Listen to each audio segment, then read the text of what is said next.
Nathan's combat class with Jason had turned dangerous.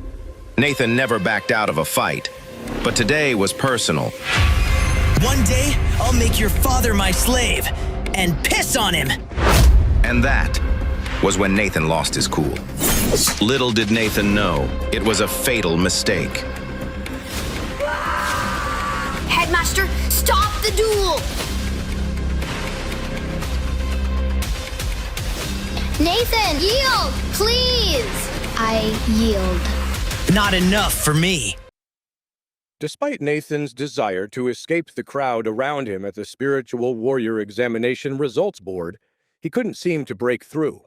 With a rank of 8 on the examination, he was bombarded with new fans desperate to catch a glimpse of him.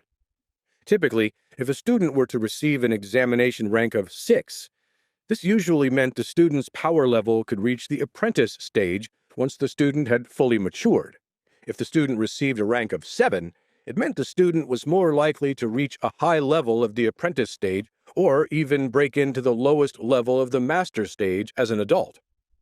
A rank of 8 indicated the student's abilities were beyond exceptional. It was a great honor for the student's family, and the student likely would achieve a medium-level tier of the master stage as a fully matured warrior. Regardless of family status or wealth, a rank of 8 meant the student's family would be in a strong position to challenge another noble house for a seat of power. Considering most families' patriarchs held the strength of a high-level apprentice, any warrior that reached the spiritual fighting master stage had the potential to elevate his entire family. As Nathan tried in vain to escape the crowd and return to his family, he glimpsed at the rest of the standings as Baylor tried to block excited fans from reaching him. According to the results, no one had scored a rank of 7 on the examination. Roughly 40 students, including Baylor, earned the rank of 6. Nearly 200 students earned the 5th rank, and over 400 reached the 4th rank. A few dozen students fell under the ranks 3 and 2, and only a handful were ranked at 1. Considering the fact that all of the students participating were at least 11 years old, these lower rankings were considered shamefully poor performances, and many of those students would eventually give up on their dreams of becoming spiritual warriors. Nathan smiled as he read John Crane's name under the rank 1 list. As if on cue, John Crane and an entourage of other warriors from the hamlet of Dunshire pushed their way through the raucous throng to reach the board. Out of my way, you worms! Nathan turned to meet John Crane's sneering face as it curled into a teasing smile. The smile faded when he looked at the board. What? Know-nothing Nathan Hayfield reached examination rank 8? Which Nathan Hayfield is that? It can't be the cowardly little weakling I know. Another student warrior from Dunshire examined the board closely. Nope. It's definitely our Nathan from Dunshire. See there? It says it on the list. I know what it says, damn it. Another student chuckled as he left John's side to high-five Nathan. Incredible job, Nathan. At this rate, you're going to make Dunshire famous. Please. He must have cheated in some vile way. He's still a weakling. Another student laughed at John as he went over to Nathan's side. That's rich coming from you, John. Why are you looking for your name up there anyways? It's way down there at the very bottom. The entire group of students John had showed up with laughed and now mocked him openly as they moved over to Nathan's side. John's brow furrowed. Before he could say another word, a hand roughly grabbed the back of his tunic and dragged him down the hallway to the very end of the list. Who dares touch me in such a... Shut up, you imbecile. The color drained from John's face as Carlton Crane finally released his son as the boys from Dunshire laughed. The embarrassment stung John worse than if he had failed the exam entirely. Carlton loomed menacingly over his son and pointed to the list. Look at it. Look at what a fool you've made of me. Before and during the examination, Carlton had boasted and bragged about his son's prowess to anyone who would listen.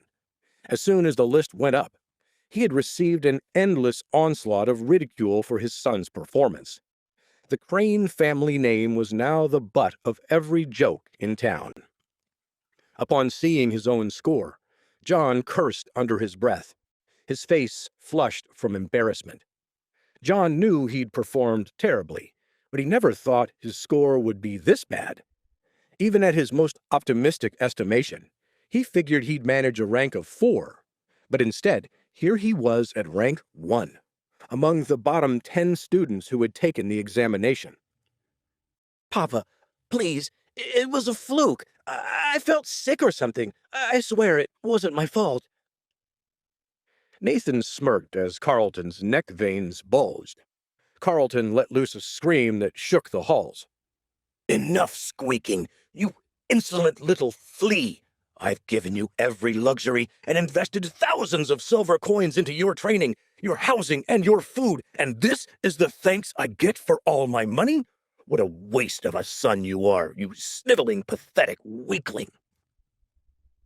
Tears welled up in John's eyes, and as much as the boy had earned his comeuppance, Nathan couldn't help but intercede. Whoa, relax there, Lord Crane. Such vitriolic language in public is unnecessary. So what if he flopped this time? I'm sure with hard work and patience, he'll receive a better mark on the next examination. Nathan's tone was equally comforting to John and teasing to Carlton, whose face grew redder as more eyes fell on him. John was utterly speechless. He really didn't understand what had happened during the exam. With a spiritual warrior strength at level 6 beginner, John knew he should have performed better, but when he took the exam, something just felt off. After finishing the race, John's legs had felt like they were chained to boulders, and he was forced to rest for many hours before moving on to the second stage. It was dark outside by the time he completed the second stage. By the time he reached the third stage, John was utterly exhausted. What John didn't realize was that his poor performance was all thanks to Nathan's spell that zapped John of energy. Nathan, of course, was unaware what his power of Asura had done. Before the Crane family could respond to Nathan's words, a group of people in dark purple cloaks aggressively pushed through the crowd. A voice boomed through the hall. Make way! Make way at once for the High Lord Raven! His lordship wishes to see the results. Within a few moments, the High Lord Raven and his son Cedric appeared beside the results board. Flanking them was a large group of weaker vassal lords and a column of House Raven guards. Suddenly, the fans who had been fawning over Nathan turned and raced over to the High Lord Raven to praise him and bestow him with compliments. Look, it's the great High Lord Raven himself. Look how many lower lords are at his beck and call. Each and every one of them's got chests full of golden coins, so imagine how rich and powerful House Raven must be. I hear the Ravens have grown even more powerful this year. Cedric Raven's score was only lower than Stuart Lightstone's. Remus Raven, also known to the land as the High Lord Raven, scanned the listing with sharp eyes as he casually brushed his dark black beard. He ignored the reverent crowd around him, and even as they peppered him with accolades. Congratulations, your lordship. Cedric's score is second only to the Lightstone boy. Your son's future is limitless, my lord. The heavens must shine brightly down upon you. High Lord Raven, your power knows no bounds. We honor you. Remus casually held up a finger, and the guard roughly pushed back. House Raven's adoring fans as they continued to heap praises in the hope of gaining favor. Remus's lips curled into a smile as he saw his son's name in the standings, but soon he was back to grimacing when he noticed Nathan Hayfield's name at the same rank. He coughed violently for a moment, as if the very name Hayfield were toxic to him in some way. Cedric frowned. Father, are you all right? Finally, Remus stopped coughing and scowled at the room. Nathan Hayfield? How could he have possibly received an examination rank 8? After a few seconds, Remus's eyes darted around the crowd until they met Nathan's gaze. Nathan stepped forward toward his family's greatest adversary. Remus stared at Nathan without blinking in an attempt to unnerve him. Instead, Nathan's face remained expressionless and calm. His eyes did not blink either. Finally, Remus snarled as he was forced to blink. A slight smile crept up on Nathan's face as he slowly turned away and nodded at Baylor to join him. Nathan knew that Remus was staring daggers into his back, but he no longer cared or paid him any mind. Please subscribe to the Pocket FM YouTube channel and press the bell icon for instant notification. Check out our channel for more such exciting shows.